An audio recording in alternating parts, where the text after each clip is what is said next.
Spartacus. Is its accuracy important? Spartacus, directed by Stanley Kubrick, was an award-winning film.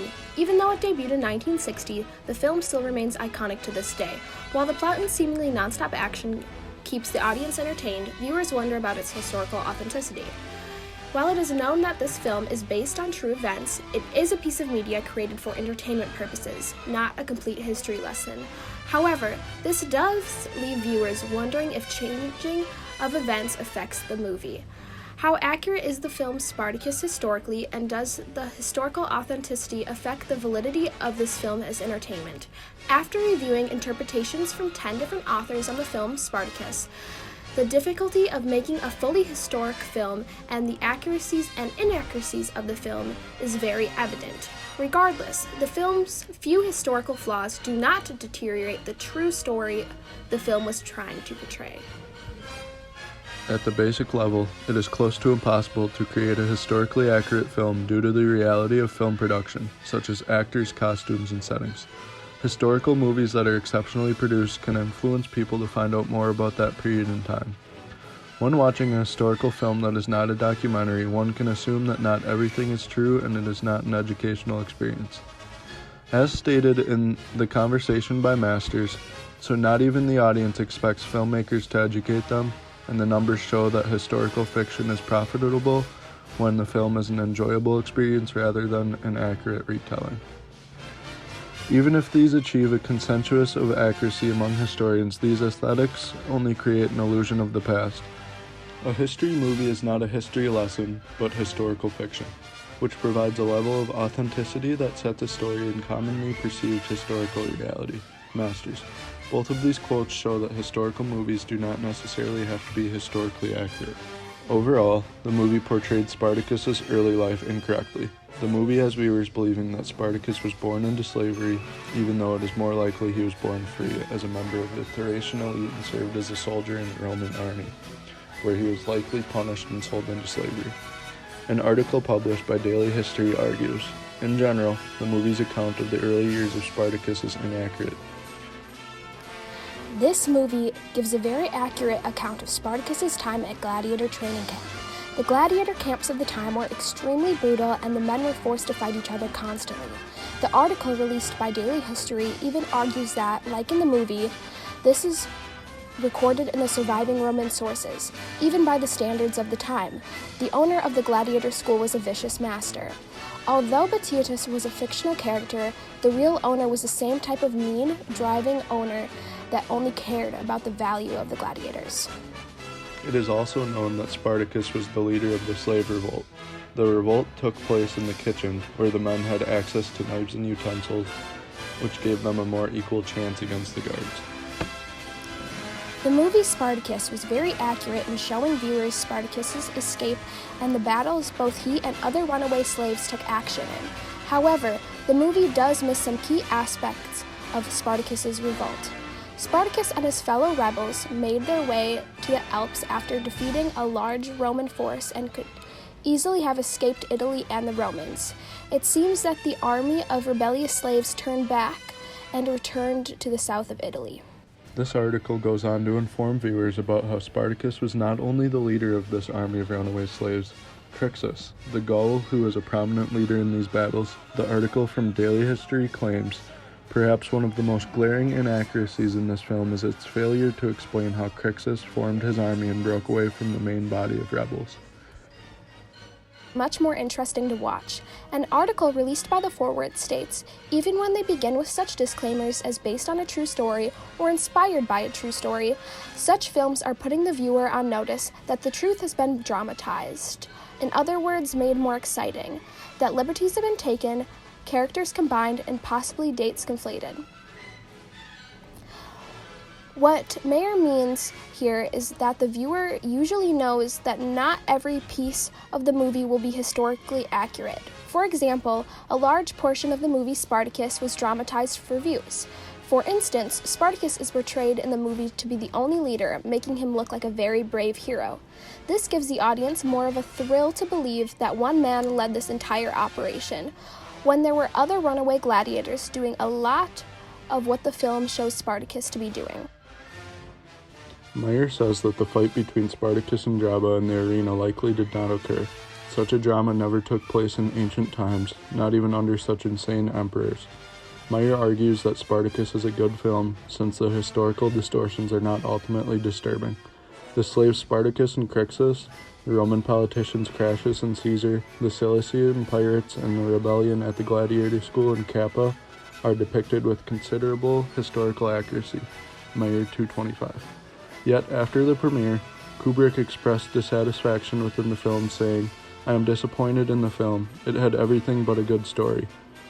Arguments arose that if it were the filmmaker's decision, they might have changed the plot significantly in the end so that the gladiators win. But they did not dare to distort the historical reality because it would have meant tampering with the facts handed down by Celestius, Plutarch, and Forrest.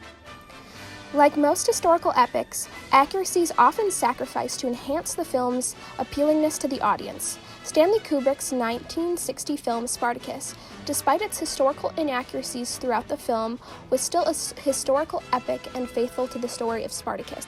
The Thracian elite and served as a Roman auxiliary in the Roman army. When the Roman army began their expansion into Thracian lands, Spartacus turned against them and became a deserter. Spartacus was later captured and sold into slavery. Another inaccuracy in the film Spartacus is when Spartacus defeats Clodius and his army. Spartacus does not sneak into the enemy's camp like how the film portrayed. Instead, Spartacus defeated Clodius at the slopes of Mount Vesuvius by climbing down the side of the mountain using ropes made from the Earth's terrain. Once down the mountainside, Spartacus and his men flanked the Romans, causing them to flee in confusion. An additional inaccuracy in the film is how they made Crixus's role in the film nearly non-existent throughout the film. In reality, Crixus was Spartacus's right-hand man and took part in many of the rebels' decisions. In the film, the separation of Crixus, along with his Gaul and German allies of Spartacus and his army, was not shown as well. This was an important moment in history. Crixus formed his own army and left Spartacus to continue pillaging and looting villages, whereas Spartacus continued on his quest for freedom. One interesting inaccuracy in the film was that Spartacus's wife was not a stranger to him as portrayed in the film. Instead, his wife was actually a Thracian who was sold into slavery alongside Spartacus for his opposition of Roman forces expanding onto Thracian lands. In addition, Spartacus's wife was not as useless in real life as how she was portrayed on screen. In reality, his wife was a significant person during the rebellion. Supposedly, Spartacus's wife was a seer/prophet who could see into the future. According to history sources, Spartacus's wife was often consulted by the rebellion leaders regarding the best strategies to adopt and what would be the outcome of the battle. One important inaccuracy was how the film portrayed Spartacus as a virtuous man who did not want to be like the Romans. However, in reality, this was the total opposite. History explains how Spartacus once made 300 captured Romans fight to the death. In addition to forcing the Romans to fight one another, Spartacus also crucified Romans. Lastly, one of the most major inaccuracies in the film was how Spartacus died. The 1960 film showed Spartacus being crucified and left to die. In reality, Spartacus was likely slain on the battlefield when he fought Crassus's army during the final battle. The body of Spartacus was never found nor identified. It was true, however, that many of Spartacus's allies were crucified afterwards and left to die. Overall, the film Spartacus does have a solidly accurate historical foundation. The slave revolts in ancient Italy, the character Spartacus, the breaking out of gladiatorial training school, etc. The initial number of slaves that escaped was another historical accuracy seen in the film. The brutal conditions that many slaves endured while working in Roman mines and the deadly training of many violent gladiator battles are both examples that show us familiar truths about late Republican Rome. Crucifixions were common in Roman life and used as lessons. Gracchus was a fictional character in the film, but he did represent different modern political ideologies. Crassus also represented a modern political character. The relationship between Gracchus and Crassus provided good drama, but also reflected on personal conflicts in that era. The film also effectively portrays the pervasive role of rhetoric and oral communication in Roman life. An example of this would be the formal speech, from the balcony to the new gladiators from Lentulus Batiatus. Adding on to the historical inaccuracies of this film, the characters' beliefs on slavery and politics were also slightly inaccurate. When Spartacus and Crixus escaped Capua it said there was a third leader with them. This third member was never mentioned or shown in the film. Spartacus and his belief on slavery is yet another exaggeration. There is absolutely no evidence that Spartacus ever dreamed of eliminating slavery. The way the ancient world looked at slavery is very clearly different than today. They embrace it, and the idea of a master and slave was natural. Politics is again an area this film struggled with in regards to historical accuracy. At the time, there was more focus on individuals and their wish to lead the republic. There was no political organizations with members of a leadership position. This idea of the patrician party is invalid.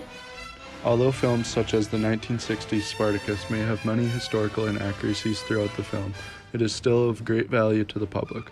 Films such as Spartacus are, as stated by Alex von Tunzelman, helpful, not a hindrance.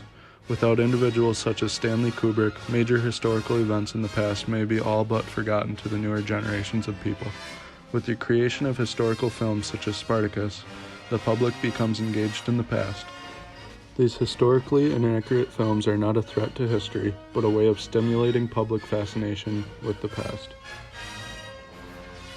Although these historical films may be considered helpful and stimulating to some, others feel as if the inaccuracies within this type of film should be stopped. Countries such as India, for example, have considered screening films with a historical element to selected historians and letting them censor accordingly. Utilizing this method, they believe they can reduce historical accuracies in films.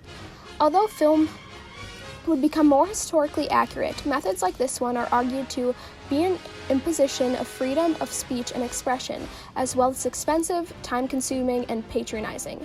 Furthermore, it seems unfair to make filmmakers obey historians when historians often disagree among themselves. To sum it up, no matter how inaccurate a film is, they can still prompt question, spark debate, sharpen our ability to assess and analyze.